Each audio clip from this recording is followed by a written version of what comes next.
Pemirsa, Komisi Pemilihan Umum KPU Provinsi Jawa Tengah sudah melakukan verifikasi terhadap 1.027.394 anggota partai politik pada tahapan verifikasi dokumen keanggotaan parpol di Jawa Tengah. Namun demikian, KPU menerima laporan adanya keanggotaan ganda dari laporan verifikasi yang diadakan di kabupaten kota. Selain itu, KPU juga menerima tanggapan dari masyarakat bahwa nama mereka terverifikasi sebagai anggota parpol, padahal tidak pernah terlibat dalam kegiatan parpol tertentu.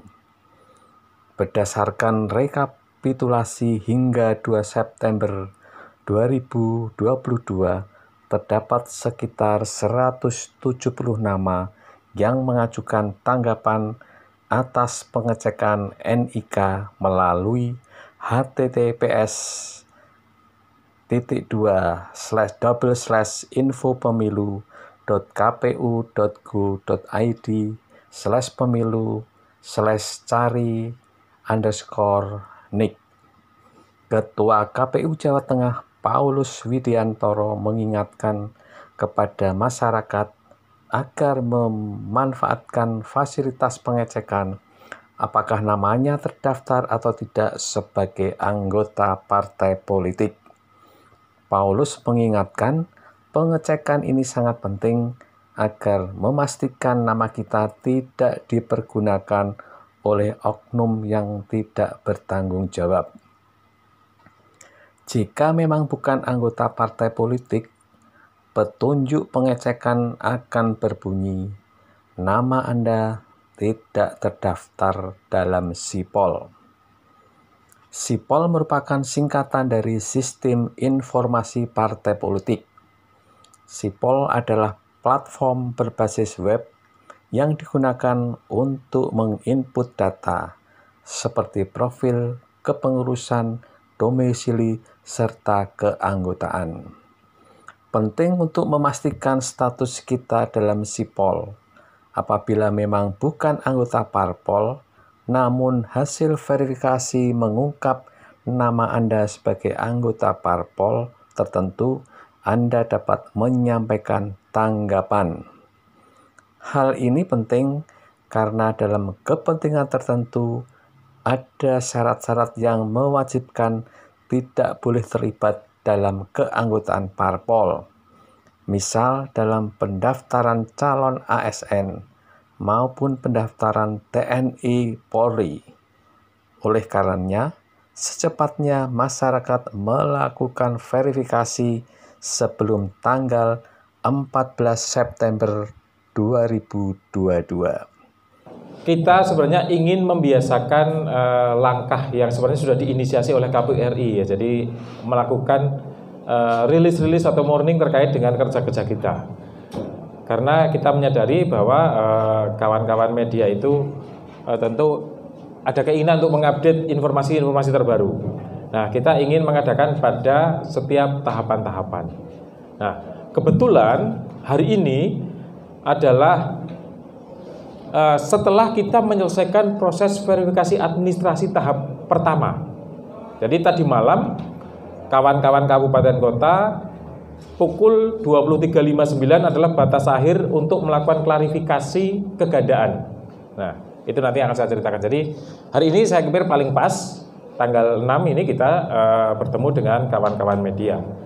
Nanti setelah akhir dari Verfak kita juga ingin menyampaikan hasil perkembangan kembali kepada kawan-kawan media. Nah, kawan-kawan media yang saya hormati, terkait dengan tahapan ini perlu kami refresh lagi bahwa KPU membuka pendaftaran partai politik calon peserta pemilu itu tanggal 1 sampai dengan tanggal 14 Agustus 2022. Di mana sebelumnya didahului dengan pembukaan akun SIPOL, Sistem Informasi Partai Politik. Tercatat ada 42 ya Mbak ya? 43 partai politik yang melakukan pembukaan akun Sipol 43 partai politik. Nah, sampai dengan akhir masa pendaftaran tanggal 14 Agustus pukul 23.59 itu tercatat ada 24 partai politik yang diterima pendaftarannya dan 16 partai politik dikembalikan pendaftarannya. Jadi totalnya berarti 24 tambah 16. Ya, jadi 40 ya, 40. Jadi yang 3 itu tidak jadi ke KPU. Nah, kriteria diterima pendaftarannya adalah dinyatakan lengkap. Jadi pada saat pendaftaran adalah baru melihat kelengkapan dokumen. Nah, kelengkapannya itu seperti apa? Kelengkapannya adalah memenuhi syarat yang ditentukan. Yang pertama adalah ada kepengurusan di 100% jumlah provinsi. Nah, 100% itu kita masih menghitung 34. Jadi 3 DOB baru itu belum dimasukkan karena waktu itu belum belum 1 bulan setelah penetapan DPR. Jadi masih dihitung 34. Jadi 100% di jumlah provinsi itu sudah harus ada kepengurusannya. Nah, lalu di tingkat kabupaten kota minimal adalah 75% dari jumlah kabupaten di masing-masing provinsi. Nah, jadi dihitung 75%-nya. Nah, di kabupaten kota itu minimal 50% dari jumlah kecamatan. Itu minimalnya. Nah, lalu keanggotaannya, jadi setelah kepengurusan terkait dengan kantor macam-macam itu, lalu juga mereka menyerahkan jumlah anggota untuk pendaftaran itu. Jumlah anggota itu minimal 1.000 atau 1/1000 dari jumlah penduduk. Itu pilihan terserah. Maka untuk daerah-daerah misalnya Jawa Tengah, Kota Semarang, Brebes, Cilacap, Banyumas, Kebumen, Grobogan, Klaten, Pemalang, tentu partai politik akan mengambil angka 1.000. Karena kalau 1/1000-nya lebih dari 1.000 kan. Kota Semarang misalnya 1,6 juta. Maka 1/1000-nya 1.600. Maka mereka memilih itu. Tetapi daerah-daerah yang penduduknya di bawah 1 juta, tentu mereka akan memilih opsi 1/1000. Seperti misalnya Selotigo penduduknya 200.000. Mereka tentu akan memilih 1/1000 karena hanya 200. Itu. Jadi itu. Nah, ketika pendaftaran KPU hanya melihat lengkap tidak lengkapnya. Jadi ketika lengkap diterima, ketika tidak ada tadi yang kasus tadi, partai politik X juga punya surat pernyataan, partai politik Y juga punya surat pernyataan.